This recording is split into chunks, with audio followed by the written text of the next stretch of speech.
Welcome to Budget Chat, the lunchtime edition. I'm Marvin Williams.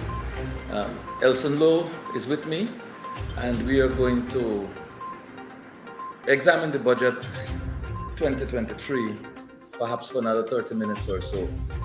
Thank you very much for joining us, and we hope that you can stay with us even as you munch on lunch. Elson, Yes, yes. a lot of what came out in the budget debate Yeah, from the opposition parliamentary yeah, representatives spoke to the issue of cost of living. yeah, absolutely. Now, cost of living seemed to have eluded Yeah, the architects of Budget yeah, 2023. The United Nations Food and Agriculture Organization yeah, recently issued a report where they said that 5%, yeah, 5% of the Guyana's population is undernourished. yeah, And a further 43% of the population cannot afford a healthy food diet. yeah, Essentially, 48% of the Guyanese population yeah. is in abject poverty. Mm-hmm. Yet we have a mammoth budget, the Yeah. largest in Guyana's history. Yeah, yeah, of course. Um, we have oil flowing and Yeah. revenues pouring into the Yeah, to yeah. the natural resources coffers. How what is required Mhm.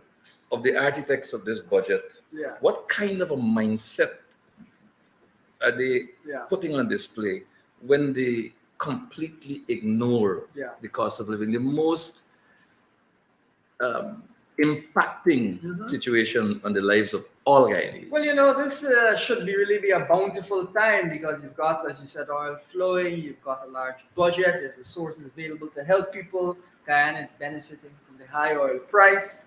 But what has happened is the PUP has created a bit of a famine here where they're just allowing citizens to, first of all, be squeezed by the high inflation, the high cost of living. But second of all, they're not allowing the benefits that have come from the rapid expansion of the economy to be distributed in a way that deals with poverty, that deals with these concerns about people being able to feed themselves, that deals with these core issues. And you don't even hear them talk about poverty and inequality and these sorts of things because that's not part of their agenda and their mindset. And if you don't care about things like poverty and inequality, then it's no surprise that you're not going to put anything really in a budget to deal with those types of issues. So now you've got in this budget less than 1% going towards dealing directly with the cost of living crisis. And in terms of the overall benefits, whether it's cash grants, whether it's increasing pension, 1.7%, these sorts of afterthought numbers. And at the same time, the budget is 4 to 1% larger than it was last year.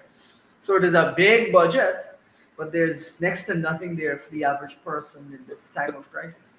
Interestingly, 41% larger, and only 1% of that entire budget Yeah, is set aside to mitigate the circumstances associated with yeah, cost yeah, of less living. than 1%. Less than 1%.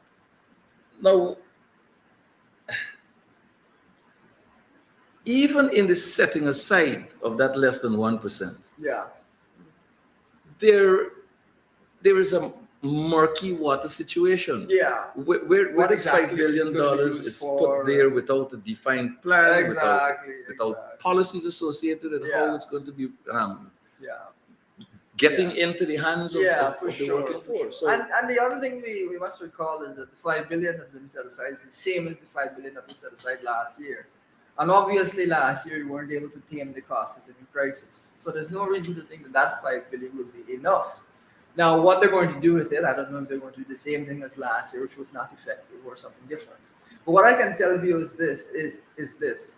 Last year, Guyana, because of the high oil price, made nearly around about $60 billion from oil revenue that we did not even expect to make. That's the unanticipated gains from the war in Ukraine and all these things that sent the oil price to the roof. Now, you would think that at a minimum, the government would say we're going to put the unexpected 60 billion towards cost of living mitigation, direct cost of living mitigation. or even a windfall tax Yeah. to directly Yeah, well, be what channeled we've into that talked area. about is a sliding scale tax. So when the oil price is above a certain level, you can get a bit more revenue.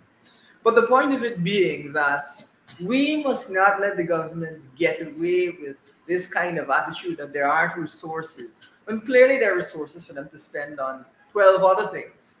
We must always make sure that they know that we know that they made a huge amount of excess money, unexpected revenues last year, that the oil price remains elevated, and that the country is producing quite a lot. So it is, I think, Sweet oil too, ridiculous. not Yeah, regular like sweet fuel. oil, golden hour. I mean, we were actually going to surpass Trinidad and Tobago in per capita GDP this year. And our oil production, viewers, as I say, you gotta understand oil will be understood. Rice, sugar, bauxite. Our oil production this year will be twice as high as Trinidad and Tobago's peak oil production. So, folks, we're not talking about chicken feed here. It is what is going on is that the government is deliberately creating a situation where people have to remain in poverty and have to remain food insecure, unable to figure out where their next meal is going to come from, not getting a good diet, malnourished. That is not something that has to happen. The government is choosing to make it happen. Oh, again, another interesting point here is that on the one hand, cost of living, its impact, its obvious consequences Yeah, are being ignored by the architects of Budget Yeah. 2023, notwithstanding the theme. On the other hand, there's a heavy, very heavy emphasis yeah, on infrastructure. yeah, Some necessary, some not so necessary, some that can be delayed. yeah, And this is happening at a time when the World Bank is saying that 42 cents out of every Guyana dollar invested in public infrastructure yeah, goes someplace else other than to the project yeah. for which it was voted. Now, should there not be better management, greater levels of accountability in the administration of um, Yeah. these large Yeah. infrastructural projects so that you can actually get maximum Yeah, value Yeah. for money spent or invested? yeah, And so you have a larger pie available yeah. to mitigate the consequences Absolutely. of cost of Well, living. I say two things. Well, it's actually the IMF that came up with that estimates, and I think it would not surprise the Guyanese to know that we're not getting value for money. I often bring up, a road is supposed to last you 20 years, but in Guyana, if a road lasts you 1 year, 9 months. I Baby mean, step, you're baby lucky, step. right? But and what we've got to understand also, it all ties back to the question of the type of wealth we had. If we had wealth from big software companies or something, it'd be a different economy. But because it's an oil economy, there are specific risks. Now, when you look at other oil economies, you've got prevalent poverty and so on. You look at a place like Equatorial Guinea. Yeah. Per capita GDP higher than Spain, 75% of the population living in poverty. Now, Equatorial Guinea is also very famous for infrastructure. They build big highways where there aren't people. They build schools where people don't live. They build airports on islands that are uninhabited. The purpose of the infrastructure It's is to corruption. steal. Yeah.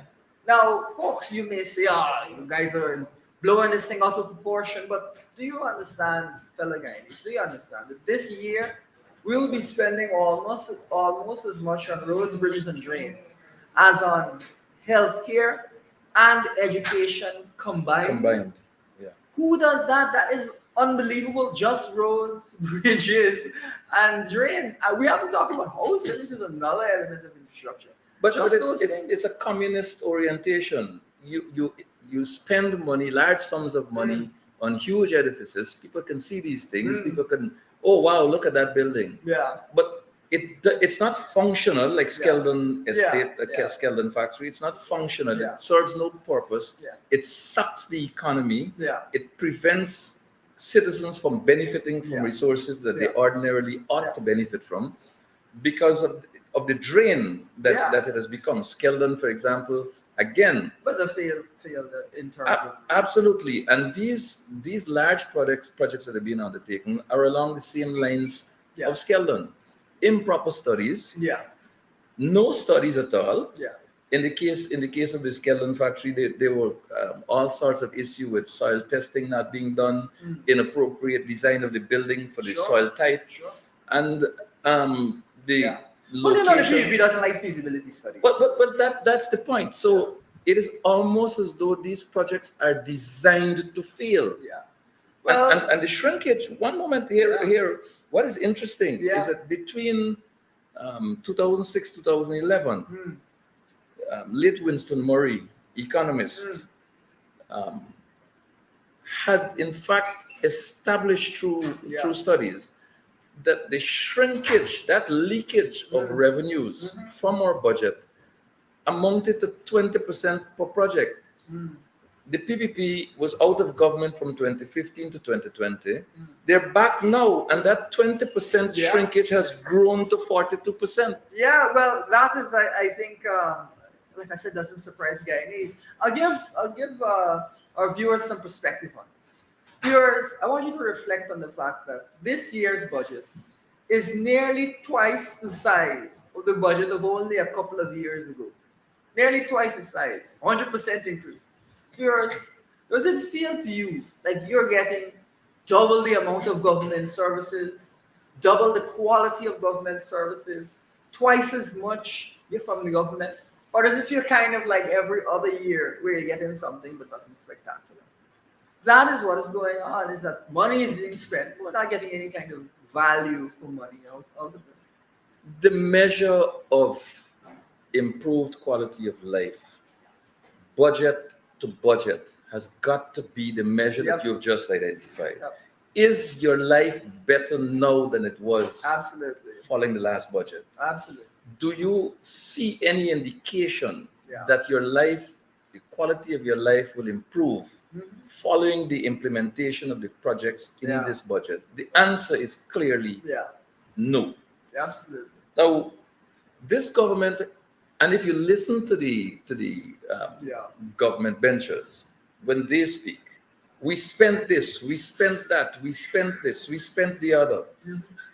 It's all about numbers. Mm. It's all about quantifying dollars. There is absolutely no measure of outcome, no Yeah. indicators that are Exactly. used to measure outcome, Yeah. no sense of whether the quality of life has improved by their own measure. Yeah. Yeah. Because the essential truth here is that the People's Progressive Party is 5% of the population that it relies on, is guaranteed significant benefit from these infrastructure programs. Mm. And the People's Progressive Party, in return, is guaranteed the necessary kickbacks to do its Well, electioneering you know, work. friends, family, and favorites is what we try to stress a lot. Yeah, but we have to break this down so our Yeah. viewers understand Yeah. what is really happening. These large infrastructure projects are designed to put money into Yeah, the yeah. coffers of the well-connected Yeah. to the People's Progressive Party, Yeah. so that those 42 cents from every dollar, Yeah. Yeah. Well, some of it comes back to the that's where PPP it's for its going. electioneering. that's where. And it's that's what going. people need to be Yeah, advised and of. that's the core of really the issue, and what I think is holding back again in this regard is that there's so much corruption. There's so much of a focus on things that are aimed at corruption that citizens can't seem to see. You know, it's funny that we're talking about citizens being struggling to see some hope on the horizon, struggling to make ends meet, when the country is immensely wealthy and revenues are growing at these terrific rates. Yeah. You know, it is crazy to imagine that this is what we're talking about. We should be talking about how we're going to improve schools and their curriculum and so on. But instead, we have to talk about the way that the money is being siphoned off. You know, again, viewers, who spends almost as much as healthcare and education combined In infrastructure. on roads, bridges, and drains? And there's other types of infrastructure that's just roads, bridges, and drains. And we can say to viewers, without fear of contradiction, that it is the same folks who have been saying that citizens cannot eat concrete roads, Yeah, citizens cannot Yeah. eat bridges. yeah. These are the same people When they were in opposition. Yeah. They now were in saying- government Yeah. who are telling you that all of this massive infrastructure work Yeah. Yeah. is essential Yeah. developmental projects. Yeah. So the hypocrisy, the duplicity, it is. Unbelievable. And no one is saying that we don't need infrastructure. What we're saying is that you've got to get the balance right. And also, You have to recognize that different circumstances require different responses. This is the worst cost of living crisis for 40 years, the worst inflation here and abroad that you've been really seeing. How can you just not respond to the worst cost of living crisis in 40 years? Especially when you know that the cost of living, inflation, and food inflation in particular, impacts those at the lower end of the income scale, the poor, the most. That to me is unbelievably callous and shows that the government's priorities are all over the place. It's like they don't even live in Guyana or they don't even care. Viewers, you tune to Budget Chat, the lunch break edition. I'm Marvin Williams. Together with Elson Lowe, we're examining certain aspects of Budget 2023. Elson, as if it is not bad enough that the question of cost of living is completely ignored. Yeah, yeah. And it's another communist orientation that says if you ignore something, Doesn't exist. it doesn't exist. If you tell a lie Yeah, often enough, yeah. it is Soon believed. enough resembles the truth. Yes. Yeah, So this is the People's Progressive Party. That's where they're coming from. yeah. But outside of cost of living being ignored, where are the indicators of a good life? Where are the performance indicators of a good? No one from the government has spoken about Yeah. life expectancy Yeah. that I have heard. Forgive me if I missed it, but I have not heard anything of um, impact, anything of significance on the question of infant mortality, maternal mortality. I have not so far heard anything of um, how the national insurance, that major social security yeah, network that yeah. we have, that safety net, how it's going to be improved for the Yes, benefit of our pensioners and, Yeah. and our Yeah. working population Yeah. who are affected by Yeah. incapacity for work due to illness, old age, Yeah. and so on. We have not heard anybody talking about the importance of improving the doctor to patient ratio. We've not heard of measures to improve Yeah. this whole question of teacher to student ratio. Yeah. We know that we are faced with a very serious situation with that is being enabled by visa free travel to the UK, with our nurses leaving Yeah. in large numbers. Um, No, well, one of the things I also try to emphasize, because it has a really serious impact on the economy in both the short and longer term, is that, when it comes to education, the performance is despite the government spending so much more, it's been worse than under the coalition. We had 43% pass rate at mathematics with a budget that was almost half the size of the budget last year. And last year's pass rate was 34% in mathematics. What that means is that the number of students, and of course the ministry is aiming for 50% of students to have 5 subjects or more, including maths and English. But if you can't pass 34% on math, then clearly you'll never be able to reach that 50% that you're aiming for. You'll never be able to get the numbers that you're aiming for. How are you spending nearly twice as much, 75% more, I believe? And your pass rates, that's the first thing.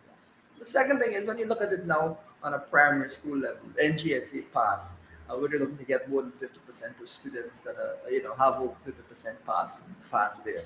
You've actually seen from last year, from 2021 to 2022, a decline in the pass rates at the NGSA level.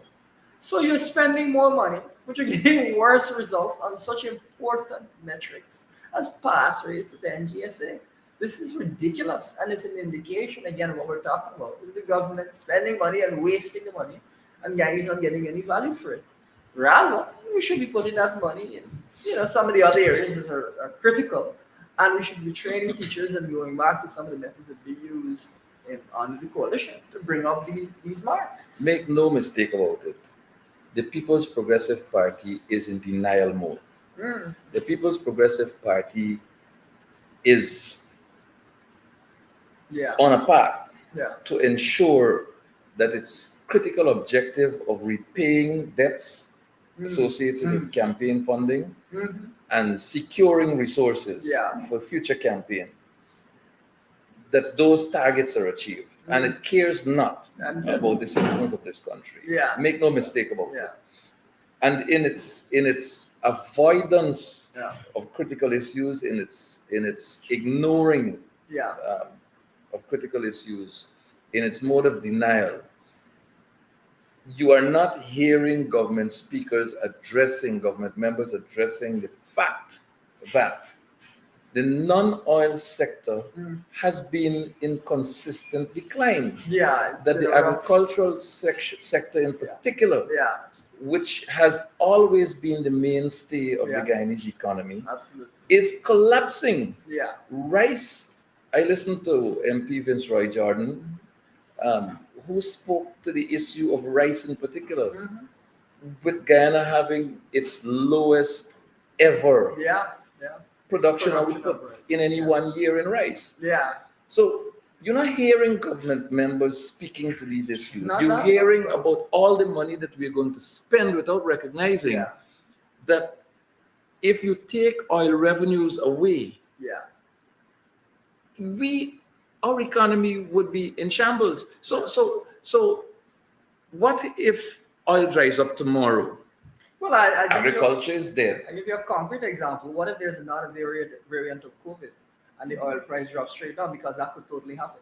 Well, That could very much happen. That Now, is a when real you don't possibility. have when you don't have, I think, a deliberate plan as to how you're going to move these industries forward, and you end up in this absurd situation. Now, you talked about rice, but we've also seen the lowest production for sugar. Of course. Missing the targets by huge numbers at the mid-year And point more than $100 billion being flushed into into the Guyana Sugar industry Corporation. over a period of time. Yeah. Huge amounts.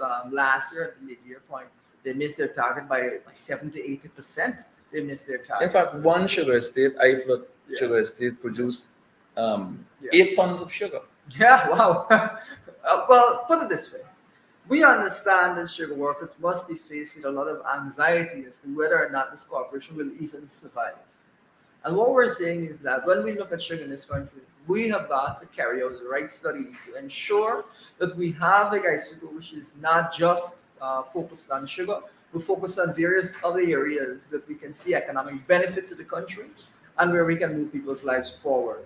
The other thing I would point out is the wages at Gaisuko, as much as the government is pumping money in, not great wages. No, $2,500 per day for field workers. I can tell you that. Yeah, And that's field, rough. field workers are staying because of the benefit package Yeah, that is due to them at retirement. So it's just long service persons that are staying. yeah. Now, the government is creating a situation where it's competing with itself for labor. Mhm.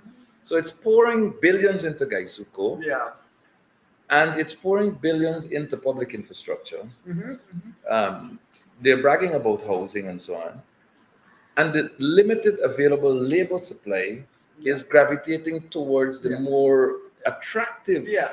Well, remuneration. this is what we really would anticipate as one of the problems we face in an economy driven by oil, is that the productive sectors will pull your labor away from agriculture. But interestingly, But- before before you get to that fundamental point, just Yeah. hold it right there for a second. Yeah. There's a supplemental point here to be made. Gaisuko was suffering from a less than 51% worker turnout. Yeah. Now, if you're going to, and at that stage they were blaming mining, the mining sector was Stripping away dragging the people, their employees away. Now you have invested in other aspects of public infrastructure works, and you're paying the kind of wages that you're paying at Gaisuko.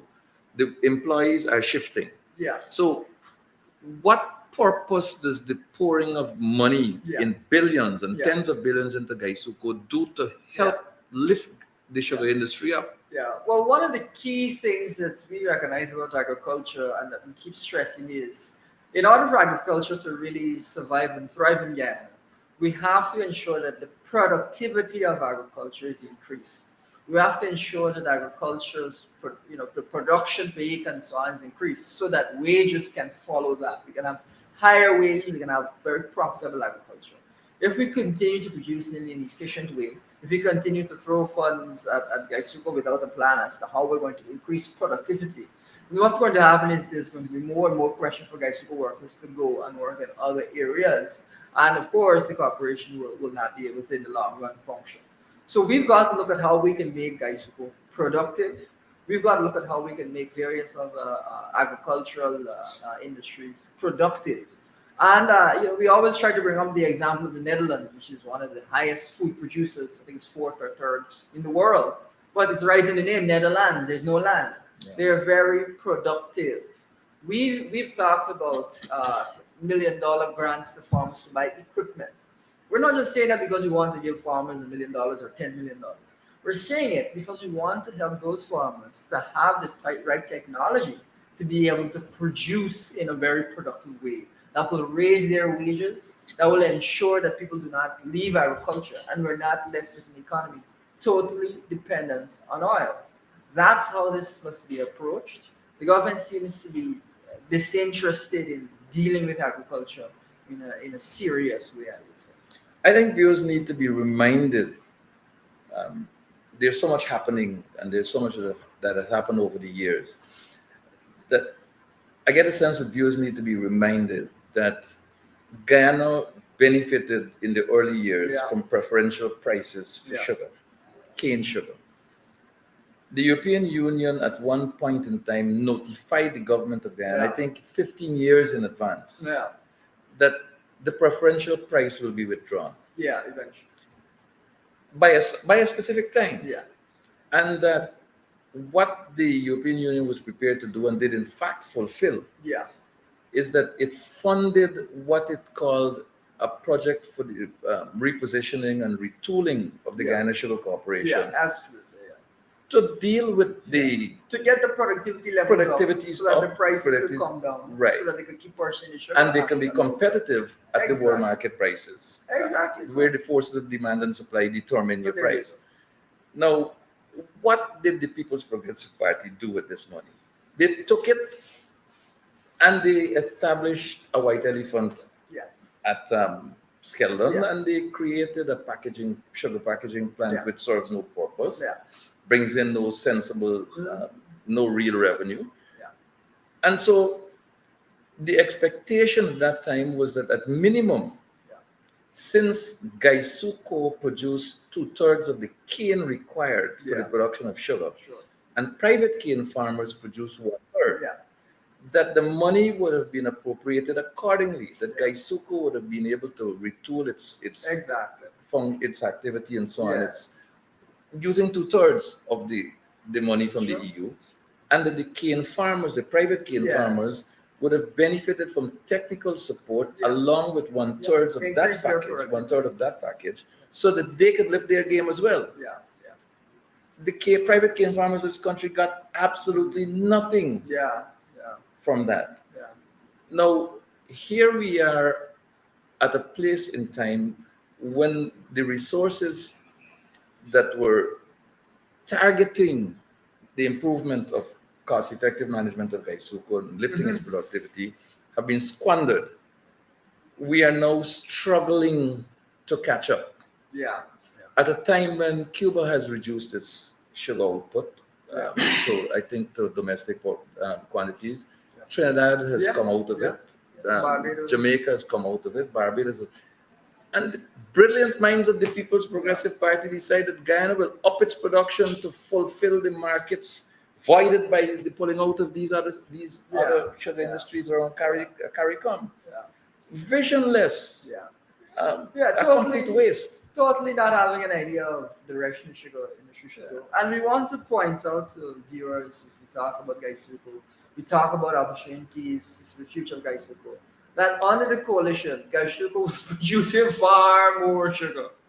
Far more sugar than they're producing under PDP now. I think more than double the amount of sugar. And there were measures put in place where the clinics run by Gaisuco were placed under the purview now of the Ministry of Public Health at the time, where a lot of the drainage work, the maintenance that was done by Gaisuco was handed over to the NDIA.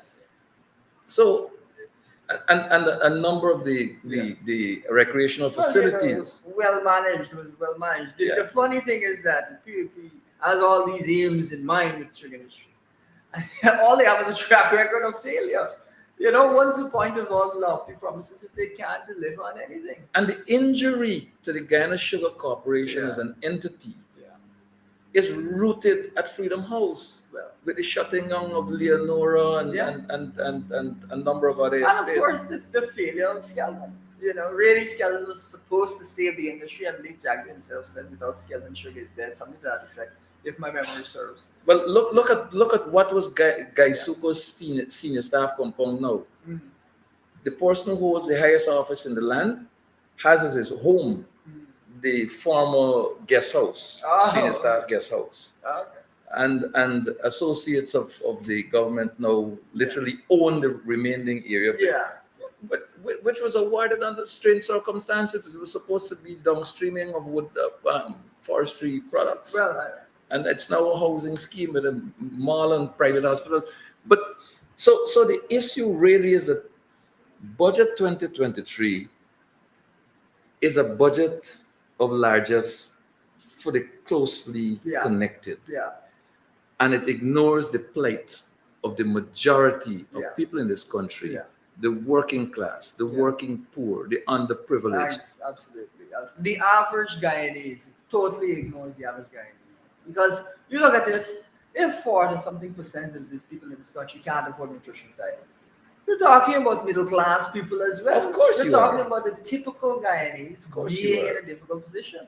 And even those who are maybe a little bit above, maybe getting a little bit more income, they must be stressed because they can barely get by. To the extent that you eat a later breakfast and an earlier dinner, omitting all of lunch. that, all of that. That you know. that is known to be happening. Viewers, again, we want to remind you that Guyana is growing at 25% this year, that it grew at 62% last year, that the previous year it grew at 20%, that the previous year it grew at 43%. It is ridiculous that Guyanese have to be punishing. It is because the PDP has decided that Guyanese should punish, and there is no reason for it whatsoever. We could have been in a situation where there was no oil, and we were facing the same cost of living crisis. Of course. Well, what has happened is that all the measures are measures that we could have seen without oil. Where are the measures that we expect to see from this so-called booming economy? We have shown you right in the beginning of this show that there was a whole 60 billion of excess revenue that nobody knew was coming, that the government has sitting there that it could use to deal with the cost of living crisis directly. But ignores the crisis. Ignores the crisis, and that works out to $300,000 per household that the government could provide to households across this country. That's quite a chunk of change. Even if the government took that money and said that, did some of the things we proposed, whether it is grants to farmers for production, whether it is keeping a cap on the price of gasoline so that the cost of transportation is low, whether it is giving further vouchers to canter operators and minimus operators so that you have a nice low price when they're bringing goods from the farm to the market. Yeah. We understand that food inflation is the most serious element of this. And that's we're somewhere in the talking so region much of about this. 13% as a subsector. By itself, which is why people, when they go to the market, they're always alarmed by what they see. Now, viewers, we again want to point out the reason that food inflation is so critical is that you can't really get away. You have to eat food. You have to eat Yes. something. Yeah. And those who do not have the means on the low end of the income scale, they spend a larger share of their budget on food and so are more impacted. Yes. The wealthy people in this country may have stocks, may have housing, may have businesses, may have fancy other investments. They are making money from those things. But poor people and the average Guyanese, they're not able to do that. And so they now are actually suffering in a time of plenty. Yeah, well, budget 2023, a national man-made disaster Man-made for the disaster. people of the Cooperative Republic of Guyana.